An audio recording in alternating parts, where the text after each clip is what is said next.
तौहीद और रिसालत के शहदाई, दिल की सफाई, तज़किया नफ्स के लिए हम लोग शुरुआत कहां से करें, इसके लिए एक अहम मैसेज है, एक अहम पैगाम है। क्या अल-जामिअतुल मक्किया से पूरे बसहिये की इस्लाह हो जाएगी? क्या शेर नेपाल कॉन्फ्रेंस से तमाम लोग जो आए हैं सुनने के लिए कल से सुधर जाएंगे, या कुछ और करना होगा?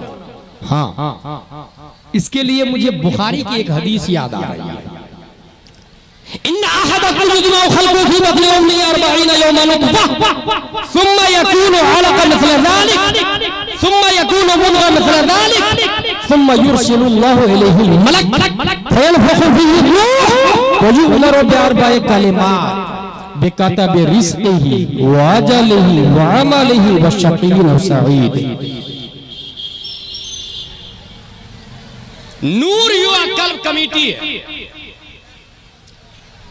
बसैया में मस्जिद है, मदरसे भी है, नियम के हिसाब से उसकी समिति बनती है, उसमें 11 लोग होते हैं और बायलॉज तैयार किए जाते हैं कि इसके अंदर अरबी की तालीम होगी, उर्दू की तालीम होगी, इंग्लिश की भी होगी, अंग्रेजी की भी होगी।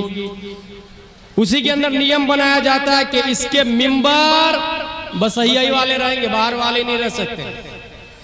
नियम और बढ़ा दिया, किसी ने आके कहा कि हजरत इसमें ये भी नियम लगा दीजिए, इसका मिंबर वही होगा जो मसलक आला हजरत वाला होगा। हजरत इसका नियम ये भी लगा दीजिए कि इसका मिंबर वही होगा जो सुन्नी सहीउल अकीदा होगा। ये भी बढ़ा दीजिए कि वही होगा इसका मिंबर जो मौक़िफ़े ताजुश शरिया वाला होगा। आपने बायलॉज, मदरसा मस्जिद कमेटी का बायलॉज समिति बनते समय जो नियम पास किया है, नेपाल के कलेक्टर के बाप को भी वही डिसीजन लेना पड़ेगा जो आपने बायलॉज में पास किया है। ये कॉन्स्टिट्यूशन ऑफ नेपाल बोलता है 100 साल 200 साल के बाद में आपका इंतकाल हो गया, किसी वहाबी देवबंदी ने कब्जा कर लिया, बसैया का एक बच्चा बायलॉज लेके उठेगा, जनकपुर में मुकदमा दायर करेगा, वक्त पे इस पे कलेक्टर को वही डिसीजन लेना पड़ेगा जो बायलॉज में लिखा हुआ है।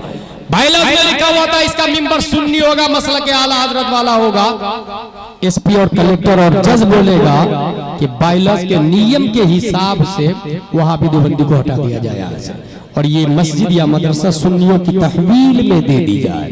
यही हाल भारत का है, ये नियम, ये कॉन्स्टिट्यूशन बोलता है। अब ये मिसाल जहन में रखें, हम सीधा यहाँ पहुंचते हैं कि इंसान का बायलॉज कब बनता है, इंसान की तकदीर की लिखा पढ़ी कब होती है। इंसान शराब पीता है, तकदीर में लिखा हुआ है, ये लिखाया कब? इंसान ने माँ बाप को भगा दिया, तकदीर में लिखा हुआ है, ये लिखाया कब? हम सीधे तकदीर के बायलॉज पे चलते हैं। बुखारी शरीफ की इस हदीस से पता चलता है कि इंसान माँ के पेट में 40 दिन नुतफे की शक्ल में होता है, 40 दिन तक। दूसरे 40 दिन में वो अलका की शक्ल में आता है, और तीसरे 40 दिन में वो मुद्ग़ा की शक्ल में आता है। नुतफा, अलका, मुद्ग़ा। अलका कहते हैं दमे बस्ता को, और मुद्ग़ा कहते हैं गोश्त के हिस्से। 40 को 3 से इंटू करेंगे तो कितना बनेगा? मोबाइल पे जोड़ सकते हैं आप लोग, दिमाग से भी जोड़ सकते हैं। 40 का पहाड़ा 3 बार पढ़े, 40 दूनो 80, 40 दिया 120। 120 दिन के बाद में तकदीर का बायलॉज तैयार होता है। अल्लाह फिरिश्ता को भेजता है, फिरिश्ता जाके रूह फूंक, फिरिश्ता रूह फूंकते हैं और 4 बातों का हुक्म दिया जाता है। बेकतब रिज़्क़िही, वो क्या खाएगा, क्या पिएगा, गाड़ियां खरीदेगा कि नहीं, 2 व्हीलर खरीदेगा या 4 व्हीलर खरीदेगा, अल्टो खरीदेगा या स्कॉर्पियो खरीदेगा या फॉर्च्यूनर खरीदेगा, प्लेन पे सफर करेगा कि नहीं, इंटरनेशनल पे या नेशनल पे, डोमेस्टिक पे या फॉरेन कंट्री वाला, कपड़े कितने होंगे उसके पास, मकान एक मुल्क में होगा या 2 मुल्क में, एक शहर में होगा या 2 शहर में, खेती 1 बीघा होगी या 2 बीघा या 10 बीघा होगी या 100 बीघा, ट्रैक्टर होगा कि नहीं, ट्राली होगी कि नहीं, बच्चे कितने होंगे, बेकर्तव्य रिस्क ही रिस्क के बारे में लिख दिया जाता। और रिस्क सिर्फ खाने की चीज को नहीं कहते, रिस्क सिर्फ पीने की चीज को नहीं कहते, बल्कि रिस्क मताए जिंदगी को कहा जाता है। Useful thing for your life called in Arabic language risk. आप जो जो चीजें इस्तेमाल करते हैं उसका अरबी में रिस्क ट्रांसलेशन किया जाता है। रिस्क के बारे में लिख दिया जाता। वो अजल ही मरेगा कब, एक दिन के बाद बसैया में एक बच्चा मर गया, माँ बाप दोनों है, अल्लाह हमने क्या किया था, एक ही तो बेटा था उसको भी मार दिया तूने। सवाल यह है कि जब एक दिन की मौत लिखी जा रही थी तब कहां थे? वो बच्चा करेगा क्या, जुआ खेलेगा कि नहीं, शराब पिएगा कि नहीं, काम क्या करेगा, प्राइवेट या सरकारी, टीचर रहेगा या बिजनेसमैन, अमल ही नमाज पढ़ेगा कि नहीं, रोजा रखेगा कि नहीं, ज़कात देगा कि नहीं, हज करेगा कि नहीं, उसी दिन लिख दिया जाता। वो शकीन और सईद, शरीफ होगा या कमीना, उसी दिन लिख दिया जाता है। अब गुलाम एक पैगाम देता है आपको कि तकदीर का बाइलाज, बसैया की मस्जिद मदरसा की कमेटी का बाइलाज 100 साल 200 साल के बाद में जज ऑफ नेपाल वही डिसीजन देगा जो बाइलाज में लिखा हुआ है। तकदीर का बाइलाज तैयार होता है 120 दिन के बाद। अब नाचीज ये पैगाम दे रहा है कि 120 दिन से पहले, मसलन 119वें दिन में माँ मुसल्ला बिछाए, बाप मुसल्ला बिछाए, 2 रकात नफल नमाज पढ़े और उसके बाद हाथ उठा के माँ दुआ करे, ऐ अल्लाह मेरे पेट में जो बच्चा है इसे जाहिल नहीं आलिम बनाना, मेरे पेट में जो बच्चा है इसे बेनमाजी नहीं नमाजी बनाना, मेरे पेट में जो बच्चा है इसे गुस्ताखे रसूल नहीं आशिक मुस्तफा बनाना, मेरे पेट में जो बच्चा है इसे शराबी नहीं मुत्तकी परहेजगार बनाना, मेरे पेट में जो बच्चा है इसकी जिंदगी एक दिन नहीं 100 साल की जिंदगी देना, मेरे पेट में जो बच्चा है इसे गरीब नहीं अमीर बनाना। तो जो अल्लाह बच्चे की तकदीर लिखवाता है, फरिश्ता के हाथ में कागज कलम है तकदीर का, रब जो बोलेगा फरिश्ता वही लिखेगा। जब रब ये देखेगा कि बच्चे की माँ दुआ कर रही है तो बाइद नहीं है, रब ये फरमाएगा फरिश्ता माँ दुआ कर रही है, बच्चे की तकदीर में तू जाहिल होना नहीं आलिम होना लिख दे, बच्चे की तकदीर में गुस्ताख नहीं आशिक मुस्तफा होना लिख दे, बच्चे की तकदीर में तू गरीब होना नहीं अमीर होना लिख दे।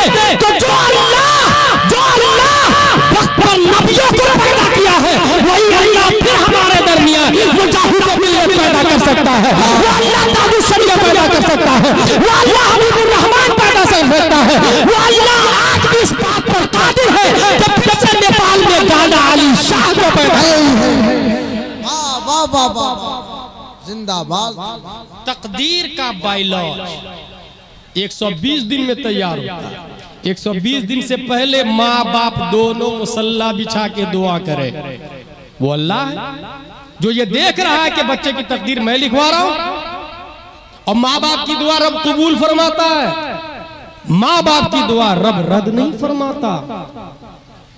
मगर मेरे भाई ये कौन सी माँ करेगी जिनको टीवी देखने से फुर्सत नहीं, जिनको गाने सुनने से फुर्सत नहीं, गैर महरम के सामने जाने से फुर्सत नहीं, दूसरे के खेत में खेसारी का साग किरैया मटर तोड़ने से फुर्सत नहीं। उस माँ से क्या उम्मीद कर सकते हैं हम? मगर आपसे तो उम्मीद की जा सकती है। आप अपनी बीवी के हाकिम हैं, अल्लाह ने आपको शौहर बनाया, मर्द बनाया, औरत नहीं बनाया। और रिजाल क़व्वामून अलन निसा का तेवर बोलता है आप अपनी बीवी पे लगाम दे। और स्पेशल अगर बसहिया में इंकलाब चाहते हैं और ये चाहते हैं कि यहाँ दीनी माहौल हो तो न एक मदरसा काफी है, न एक खानकाह काफी है, न एक जलसे काफी है। इसके लिए हमें माँ के पेट से मेहनत करनी होगी। जब तकदीर का का बाइलॉग तैयार होता है, वहीं पर माँ को मुसल्ला दे दे, कुरान दे दे, हिदायत के बख्शिश दे दे और कहे माँ से कि तुम हिंदी में आती है तो हिंदी में, उर्दू में आती है तो उर्दू में हिदायत के बख्शिश का पेज उल्टाओ और कहो चमक किससे पाते हैं सब पाने वाले, मेरा दिल भी चमका दे चमकाने वाले। दूसरा पेज खोलो, उसमें यह लिखा हुआ होगा उनकी महक ने दिल के हिज्जे खिला दिए हैं, जिस राह चल दिए हैं पूछे बसा दिए हैं। माँ कुरान पढ़ना जानती है तो उसे कुरान दे दे, अलिफ लाम मीम का पारा पढ़ेगी, सयकूल पढ़ेगी, तिलकर रसूल पढ़ेगी, लन तनालू पढ़ेगी, पढ़ते पढ़ते बद्दुआ पढ़ेगी तो वो अल्लाह है। जब ये देखेगा माँ बद्दुआ की तिलावत कर रही है तो बरीद नहीं है, फरिश्तों से कह दे बच्चे की तकदीर में बदल लिए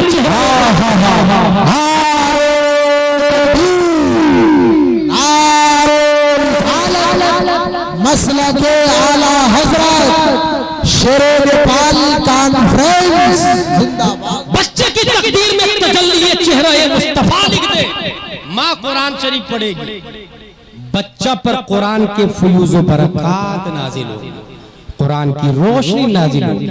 इस्लाम वही से एक दिन के बाद बेटा मर गया तो दोनों तो रो रहे हैं, नाशुक्री कर रहे हैं। जब तक उम्र लिखी जा रही थी, एक दिन की उम्र उसी वक्त लिखवा लेते, उसी वक्त दुआओं से चेंज करवा लेते। अल्लाह मेरे बेटे की जिंदगी एक दिन की मत देना, तू अल्लाह है, चाहे तो खिद्र को फिर पैदा कर सकता है, तू अल्लाह है। अल्लाह मेरे बेटे की तकदीर में खिद्र अलैहिस्सलाम की जिंदगी दे दे, वो अल्लाह। बेटा शराबी हो गया, हैरान और परेशान है। जब शराब तकदीर में लिखा जा रहा था तब कहां थे? तब दुआ कर लेते हैं अल्लाह मेरे बेटे को शराबी नहीं मुत्तकी परहेजगार बना, शकीन और सईद। बच्चा शरीफ होगा या कमीना उसी दिन लिखा जाता है। किस दिन? 120 दिन के बाद। जब 120 दिन में शकावत और सआदत लिखी जा रही है, 119वें दिन में आप दुआ कर ले अल्लाह मेरे बेटे को शकी नहीं सईद बना, नेक बना, मुत्तकी परहेजगार बना। अब इस्लाम मजबूर नहीं करता, तकदीर लिखी जा चुकी है, तब क्या होगा? अब अगर कोई सवाल करे आपसे कि तकदीर में लिखा हुआ है अब क्या होगा, अल्लाह ने हमें मजबूर नहीं किया। हमारे दरमियान एक ऐसे आदमी को पैदा किया है, अल्लाह ने हमारे दरमियान एक ऐसे आदमी को पैदा किया है जिसके हाथ में तकदीर का कलम दे दिया। हमारे दरमियान है एक ऐसा जिसके हाथ में अल्लाह ने तकदीर का कलम दे दिया और ये इख्तियार दे दिया कि तकदीर में जो बातें लिखी है आप चाहे तो मिटा दे, आप चाहे तो बाकी रखें। जानते हैं आप लोग कौन है वो आदमी जिसके हाथ में कलम है? आप चाहे तो तकदीर की लिखी हुई बातों को साबित रखे, आप चाहे तो तकदीर में लिखी हुई बातों को मिटा दे। अब आपके यहाँ बच्चा शराबी हो चुका है, तकदीर में लिखी जा चुकी है, जुआरी हो चुका है, तकदीर में लिखी जा चुकी है। अब क्या करेंगे? बसहिया के सुन्नी मुसलमानों, सामईन हज़रात, तौहीद और रिसालत के शहदाइयों, अल्लाह ने हमें मजबूर नहीं किया है, अल्लाह ने हमें सबसे अच्छे मजहब में पैदा किया है। परवरदिगार आलम ने हमारे दरमियान में एक ऐसे आदमी को भेजा है जिनके हाथ में तकदीर का व्हाइटनर भी दिया है और राइटनर भी राइटर भी दिया है। एक ऐसा कलम दिया है जो चाहे तो राइटर लगा के मिटा दे और जिसे चाहे साबित रखे। जानते हैं वो कौन है? परवरदिगार आलम ने उस आदमी को 470 हिजरी में शेख अबू सालेह की पीठ से उम्मुल खैर फातिमा के पेट से जीलान की धरती पर शेख अब्दुल कादिर जीलानी के नाम से पैदा किया है। गौसे आज़म वो जात है जिनके हाथ में तकदीर का कलम है, अल्लाह ने इख्तियार दिया है। आप चाहे तो मिटा दे, आप चाहे तो बाकी रखे, इसको मैं नहीं मेरे रजा, अच्छे रजा, प्यारे रजा, आशिक रजा, फाजिल रजा, मुफ्ती रजा, मुजद्दिद रजा, इमाम अहमद रजा खान फाजिल ब्राई भी नकल करते तो इरशाद फरमाते हैं मेरी तकदीर बुरी हो तो भली कर देते हैं, मेरी तकदीर बुरी हो तो भली कर देते हैं। महव इस बात के दफ्तर पे पड़ा है जिंदाबाद। वाह वाह वाह। महव इस बात चाहे तो मिटा दे, इस बात बाकी रखे। दफ्तर पे, ऑफिस पे, तकदीर के ऑफिस पे करोड़ा तेरा हुकूमत तेरी, शेख अब्दुल कादिर जिलानी रज़ियल्लाहु ताला है, आज है, जिंदा है हमारे दरमियान। अगर कोई शख्स ये चाहता है कि उसके बच्चे सुधरे और तकदीर का बायलॉ चेंज करवाए तो गौसे आजम की बारगाह में रुजू करे।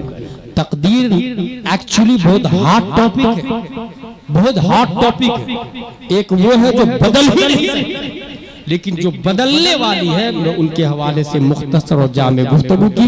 परवरदिगार आलम हमें इस्लाह वही से शुरू करने की तौफीक अता फरमाए। रही बात मकातिब और मसाजिद की, तो एक और बात मैं ये कहता हूँ कि हर शख्स पर आलिम बनना फर्ज नहीं है। जितने लोग यहाँ बैठे हैं, हर शख्स पर आलिम बनना फर्ज नहीं। आलिम किसको कहते हैं? फतावा रज़विया शरीफ के अंदर लिखा हुआ है, जरूरत के मसाइल अज खुद बगैर किसी की मदद के किताबों से निकाल ले उसे आलिम कहा जाता है। एरिया में एक अच्छा आलिम हो वो काफी है, फर्ज किफाया। लेकिन हर शख्स पर जरूरत के मसाइल जानना फर्ज है। मसला नमाज फर्ज हुआ, नमाज के मसाइल जानना उस पर फर्ज होगा। आलिम होना काफी नहीं होगा, उसको हासिल करना पड़ेगा। हज का मौसम आया, हज फर्ज है, हज के मसाइल जानने होंगे। जरूरी आपके दीन जानना हर शख्स पर फर्ज है। इसके लिए दारुल उलूम में एडमिशन लेके पढ़ना यह भी फर्ज वाजिब नहीं है। बहुत खास लॉजिक बता रहा हूं मैं। अब हम में से तकरीबन 95% लोग मकतब में गए होंगे।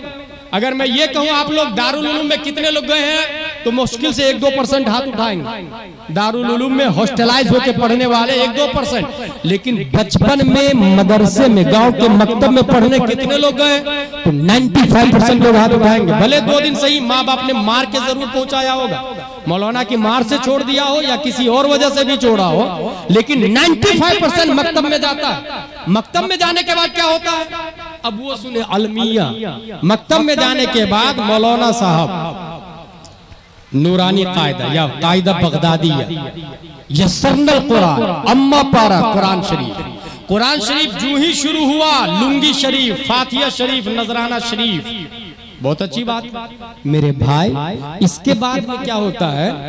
आपका बेटा कुरान शरीफ पढ़ा, आपकी बेटी कुरान शरीफ पढ़ी, रिश्तेदार आएंगे, लड़की पढ़ी लिखी है, दिखाई जाए, लड़की का चेहरा दिखाया जाए, बात की जाए।